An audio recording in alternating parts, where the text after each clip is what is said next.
Sa atong unang pagbasa, naghisgot dinhi nga ang mga katawhan nga nagsunod sa Ginoo dumtan sa mga kadagkuan sa kalibutan. Makapangutana tingali ta, nganong dumtan man ang mga tao nga nagsunod sa Ginoo sa kalibutan? Lingi ay mong tupad, ing nganong dumtan man.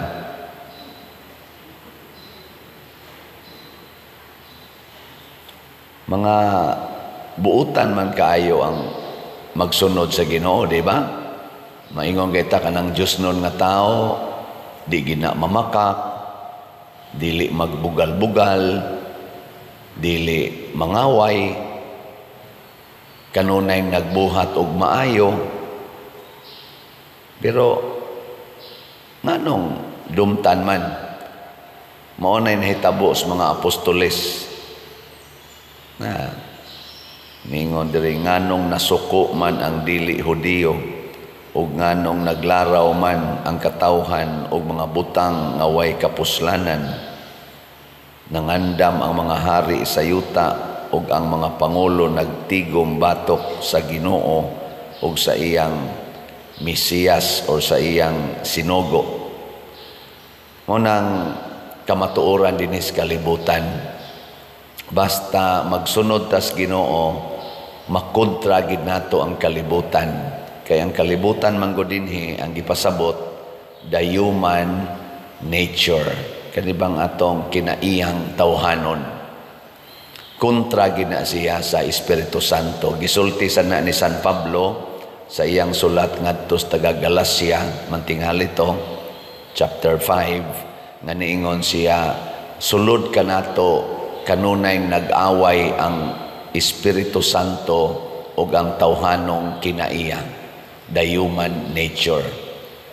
Unsa may kinaiya gid sa tawhanong kinaiya? Hadlok masakitan.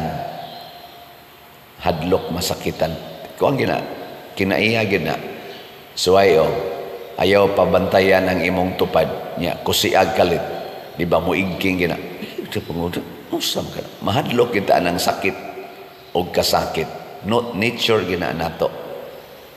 Nya unsa man say nature sa Ginoo o sa mga taong Diyos nun. Unsa man yang nature? Magpuyo subay sa kamatuoran. Unya kay ang kamatuoran sakit man na, kasagaran sakit man na dawaton sa tao. Lingi ay mong tupad. Ing nawa kasakiti ang imong naong. Ing na ba? Ing naokira ka sa imong naong. Oy, daghan kay karon magsigi gastog kwarta para usbon lang yung ilang naong. Kana kamatuoran man na ang imong naong. Kana bitang inigmata nimo nga wa pa kay hilamos, mo nay kamatuoran. Pero inighuman na ni mong kaligo, niya ni tanaw na kag maisamin, daghan na kay kagirot toki, niya una din kamulakaw, di na tinuod. Imo na nanggi, tabun-tabunan ang mga kamatuoran. Kinsa ninyo dinhi ang nagpuyo gyud kamatuoran sa imong naong ta sa ngamot. Tininood yun. Gikas buhok, kotoblas liog usa. Kotob lang sa sliog. Anang tinuod gid tanan ba? Wa gigi. Oy, daghan kayong sakit na gabi dia gasumba sila, sumba. Nindot kay tan-aon, mga siksi kayo kasagaran. Ambot tinuod ba katong ilang kasiksi? Basta nindot kay sila tan-aon, kadiyot ra kay ko dito nito, ko ako ni Dogay oy kay makakita mo sa tagdili kayo, mayong tanawon. Mugawas man sang atong human nature. O nang ganahan kay taana, kana bang nindot yung kay tatanawon ba?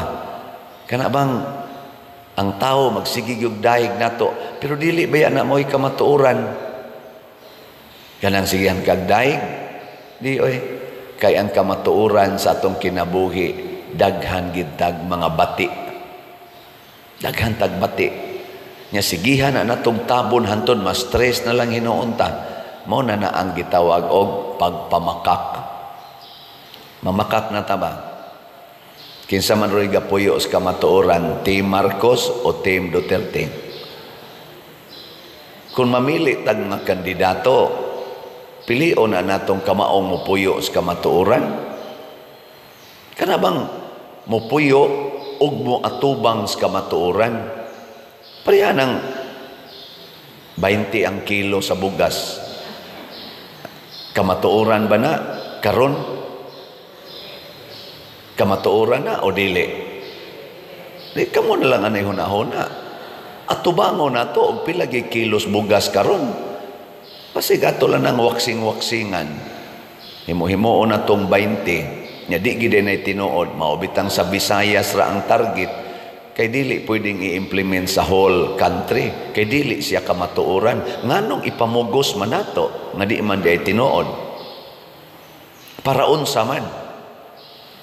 Puy ang kamatuoran og tag 80 na girong kilos bugas or 60 ba atubangon ta na aron anha ta diha manukad unsaon nato dili kay atong waksing-waksingan nga mag-declare ta og 20 ang kilo pero dili sad mahurot ang tibuok nasod ngano man di ay 20 ras Visayas nya 60 80 dito Luzon nya sa Mindanao lain na sag presyo pulos ra man ta mga Pilipinos. Ano ba?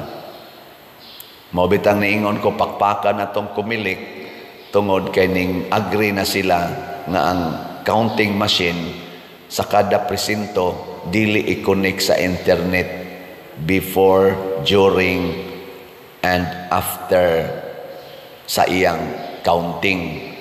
Nindot na siya. Kay matod pas mga expert aning IT, basta connected sa internet, ang mga hackers nga mga maayo kay ana ilara ng usbon ang resulta at least sa presinto level, precinct level mugawas ang kamatuoran nga naa diha gikan sa namutar nagi-feed anang maong machine. Mao nay theory sa mga expert sa IT og ni-agree na ana ang kumilik. Congratulations kay dihas presinto mugawas ang tinuod. Posible ba in terms of counting votes nya inig-feed na ana ngadto internet nga mo connect na ngadto provincial ug national level posibleng naa na dihang mga hackers at least ang katong precinct level mao na toy mo fact check kung ang national level nga counting consistent pa ba sa precinct level at least lang na ay check and balance. Muriak man gyud tong mga kandidato nga mulahi ang resulta sa presinto lahi ang sa nasyonal. Kini siya gitawag ni og kamatuoran, pagpangita sa kamatuoran. Nya sakit man na usahay kung pananglitan deron masiruhan gyud ang tanang kandidato nga dias Duterte, madayon ginang 12-0, kasakit ana dawaton sa mga Duterte nga side. Di ba? Pero kung kamatuoran, mao ginay tinuod nga gipili sa kinabag-an nga mga Filipinos, bisag sakit dawaton gyud. Unya aron kung simbako ang Marcos sad nga team mo'y masiruhan, nga mga Duterte mo'y mogawas, kasakit ana dawaton sa mga Marcos nga team. Di ba? Pero kung maunay kamatuoran, atong dawaton, ug maunay gipili sa atong democratic way of expressing our decision during election. Dawaton. Unya kon ang kamatuoran wa pa gyud mahurot atong slot para sa pista. Napa may 37,000 nga wa pa mahalin tag 100 pesos unsaon man ni Ronato na karon namang Sabado atong pista. Kamatuoran man na wiling niya imong tupad ingna unsa may imong ikatabang ana ingna mulingiw-lingiw lang mo kamatuoran kamatuoran man na. Mao na. Unsa may buhaton ni Padre Siano, sige ra jud kog sulti. Naay panginahanglan. Gahapon bitaw niingon ko kining atong microphone, kining gigamit bang microphone, nahog ni extra nato nga expenses kay nikalit mag-back down tong karaang microphone. Kalit man lang to siya, di na mo klaro ang tingog. Maunang nipalitaan ni nya 23,000 man akong gi-announce gahapon pagka alas 9 o alas 11 nga misa niya naanak ko no dito ni Dool Dayos opisina nga ako lay angkon anang 23,000 atong pakpakan pero iya pa ko no tong i-deposit sa atong bank account simbak kog dili musod ato lang sang i-announce ug balik ha. Mahibawaan man ni karong Miyerkules kung nisod ba kay karon dili pa man to makita ugma pa man ang makita nato sa atong online nga banking tan-aw nato musod ba kana mga inaana ba ang kamatuoran nindot dawaton kung favorable nato pero kung ang kamatuoran magpakita sama ni akong giingon ang atong slot para sa pista 37,000 pa ang wapamahalin tag 100 pesos ra ni siya sakit para sa nako nga mao'y nagdaaning maong kalihokan sa simbahan isip inyong Paris Priest sakit-sakit sad ni para nako nya kung daghan ang mo dawat sa kamatuoran sama nako mudawat nya pilagod ni ang akong subscriber sa atong YouTube pila naman 247,000 ang subscriber nako sa YouTube unya ibutang lang nato 10% ana maminaw sa akong kaning mga humili kada adlaw 10% pila may 10% sa 247,000 di mo kakuan 10% sa 247,000 naas mga 24,000 di ba sige 24,000 unya kada usa na mopalit og usa ka slot 100 pesos pila na may madawat nato ikaugma na di man mo ka mo kwenta sa diya tag 100 slot 24,000 ka slots unya kay 37 man pila naman lay mahibilin 13 na lang ka slots 13,000 unya inigpista pohon ikamayo 3 mamalit na sad ang 10% og kuan tagsa ka slot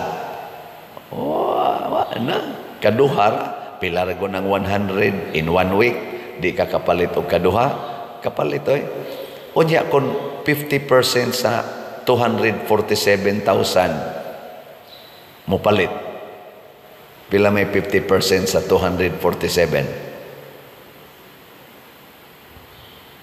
di gyapon mo ka mo kwenta katunga ana ba katunga ba 247 di mga 100 pila man na 120 ang mga 120 kapin 1,000 unyag mamalit na karong adlaw di 120 ka slots 1,000 atong madawat nya 37 ra may atong gikinahanglan 1,000 ana magtaghoy-taghoy nas Padre Siano kinsa man di ay ning guided by the Holy Spirit gitawag ni Kristo og kana bang tao nga natao pag-usab born again mao ba ni gigamit sa atong mga kaigsuonan nga naagagamit anang kuan pero ang tinuod di ay nga born again matud pa ni Kristo kana bang mura nakaghangin Hangin ba nga bisag asa ka padong libre ka, pasabot na ay freedom. Kanang tao bang na ay freedom, na ay kagawasan? Ano bang di ka mahadlok muatubang sa kamatuoran? Gawas nun tang muatubang sa kamatuoran. Mao na siya na ay gigaydan sa Holy Spirit. Mao nang niingon diri bulahan ang tanan nga nagasalig sa Ginoo. Kay magsalig na tas Ginoo, dili na ta mahadlok bisan pagpatyon ta. Free ka, free nga mabuhat. Karon na sila dialogue diha nag-debate ang mainstream media representatives dito TV5 man siguro to ang nag-host ato, ang mga vloggers kana mga prominent vloggers nato nga naa sa social media o ang mainstream media nga mga agents. Lali sila ang ilang contention kinsa man gyud ang angayang tuhuan, ang mga vloggers o ang naas mainstream media. Unsam audi ang social media, influencers o ang mainstream media nga mga writers. Kinsa may maing tuhuan. Ang saktong tubag tingali kadtong nagsultis tinuod. Ang sunod sang pangutana, kinsa may nagsultis tinuod? Ilingay mong tupad. Unsa may timailhan nga nagsulti na siya tinuod? Ang kamatuoran sa atong sitwasyon, daghang tao ang muuyon. Niya kay na naman tay kanang gitawag og mga Google, Wi-Fi, kanang sa Wi-Fi, kanang Facebook, kanang Instagram, kanang mga YouTube, mailhan dayon na nato sa mga comments. Anas comments ba? Reaction sa public. Kung musulti ka karon og sayop, ang public mo react dayon na negatively. Unyag musulti gani kag kamatuoran, ang public mo react positively. Mo na nakanindot karon. Kay naa dayoy instant reaction ba? Inig-post pa lang nimo after mga 1 minute na nay reaction. After 1 hour, gi-post ng imong naong nya ing nagwapa gyud kay ko. Ako gyud mo'y ideal beauty. Nawa, di ba inig dangtag mga 1 minute. Kay bawa nakas reaction. In kadi man sa nakasaligan ang reaction, Father, kay naa man say mo react nga antay lang gid siya nimo. Oh, sige lang. Kay mga bot magitong tanan, basta i-public lang na nimo, manood magitong ubang mga reactions. Maila na mangi positive na negative, pero ang kinadaghanan mao gina siya atong makita. Ikaduhang kamatuoran, ang nagsulti niini sa kamatuoran dili mahadlok nga mobarog sa maong kamatuoran. Ang nagsulti ba, ang nagpadayag, dili siya mahadlok nga mobarog ni ana. Bisag kinsa pay mo atubang niya. Pero kaning nagsulting bakak, mahadlok na. Usahay mag-usab-usab ng ilang statement. Ang ilang statement karon ikaugma di na mao. Mag-usab-usab ba? Ang yes nila karon ikaugma no di ay. Ang no nila karon ikaugma yes di ay. Mao na sila ang mga dili. Ang dili magsultis tinuod kana bang sana mag-usab-usab pananglitan na ataroy daghan kaayo nga kusog kay mo komentaryo og mga kahiwian sa katilingban. Pero karon nga daghan kay kahiwian og daghan kay questionable nga mga panghitabo sa katilingban, nangamingaw ni sila. Wa sila i-comment. Murag ang ilang sealed. Nya sa una kusog kay sila mo comment nga bisan gani mag-away ang banag asawa, mo-appeal sila comment. Pero karon nag-away na ang mga partido, daghan na kay mga issues legal, social, political, way tingog, financial, way tingog. Aka na magduda na taan ng mga tawhana nga mutingog ra na sila kung favorable nila. Di gani sila kapabor ay nalagtingog kay madaot ta. Mao na sila ang gitawag og dili kamatuoran. Kay di man sila free nga mosulti. Lingi ay mong tupad. Ing na free ra ka nga mopalit og slot. Ing na kano, ing na free ra. Daghan kay kag kahadlok, patay ka diha.